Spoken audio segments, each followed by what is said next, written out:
রোজকার রান্নার থেকে আজকের রেসিপি মাছের ডিমের ঝুড়া। আজ রান্না করব মাছের ডিমের ঝুড়া। তো মাছের ডিমের ঝুড়া করতে মাছের ডিম তো লাগবেই। আমি এখানে কাতলা মাছের ডিম নিয়েছি, আর লাগবে আলুটা এরকম পাতলা পাতলা করে কেটে নিয়েছি, পেঁয়াজও এরকম পাতলা করে কেটে নিয়েছি, লাগবে পেঁয়াজ, কাঁচা লঙ্কা আর ধনেপাতা। এই দিয়ে আমি আজ বানাবো মাছের ডিমের ঝুড়া। কড়াইতে আমি বেশ খানিকটা তেল দিয়েছি, ধরো 4-5 চামচ, কেন কি মাছের ডিমের তরকারি না তেলটা টেনে যায়। তো এখন আমি তেলটা গরম হয়ে গেছে, তাতে দিয়ে দেবো পেঁয়াজ কুচিটা দিয়ে দিলাম, আর আলু কুচিটাও দিয়ে দেবো।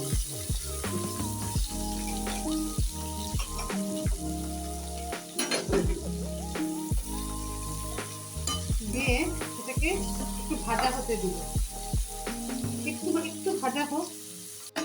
এই যে আলুটা একটু ভাজা মানে একটু নরম নরম হয়েছে আলু পেঁয়াজটা।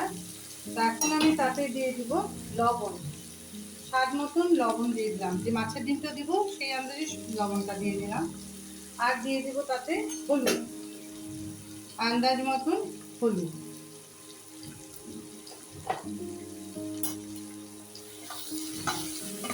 এখন আমি মাছের ডিমটা দিয়ে দেব। মাছের ডিমটা একটু ভাজা ভাজা হোক। এই যে এখন আমি মাছের ডিমগুলি দিয়ে দিলাম, দিয়ে এখন আমি এটাকে বেশ ভালো করে ভাজা করব, একদম লাল লাল করে, যাতে আলুটাও সিদ্ধ হয়ে যায়, মাছের ডিমটাও ভাজা হয়ে যায়, এরকম লাল লাল করে ভাজা করব। যে আমাদের মাছের ডিম আলু ভাজা ভাজা হয়েছে, মাছের ডিমটা যে ভাজা হয়েছে এটা একটা টুক করে শব্দ করতে দেখো।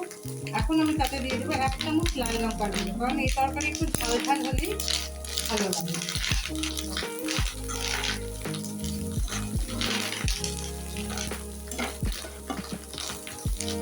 দেখো মাছের ডিম আজকে বেশি, সবসময় তো বড়া করি, তো অনেকটা দিন তো, তাই ভাবলাম একটু মাছের ঝুড়াও করি, আর এটাও খেতে খুব ভালো লাগে। এখন আমি তাতে দিয়ে দিব জলটা দিয়ে দিলাম, কেন কি এটা যদি এমনি ভাজা করেও হয়, কিন্তু জল না দিলে না এই ডিমে একটা ঝুরঝুরা ভাব থাকে, ভালো লাগে না। তা এখন আমি তাতে দিয়ে দিব কাঁচা লঙ্কা কুচি আর ধনেপাতা কুচি। এটা তরকারিটার মধ্যে ভালো করে ঢুকে যাক ধনেপাতার গন্ধটা। তো আমি এটা এখন মিডিয়াম আছে, মোটামুটি ধরো 4-5 মিনিট একটু সুন্দর করে সিদ্ধ হতে দিই। এখন আমরা ঢাকনাটা খুলে দেখি,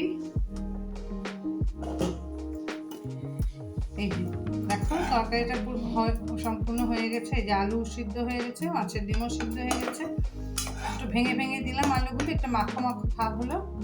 এই আমাদের হয়ে গেল মাছের ডিমের ঝুড়া। খেতে কিন্তু খুব ভালো লাগে গরম ভাতে, একটু ঝাল ঝাল হয়, ধনেপাতার একটা গন্ধ থাকে।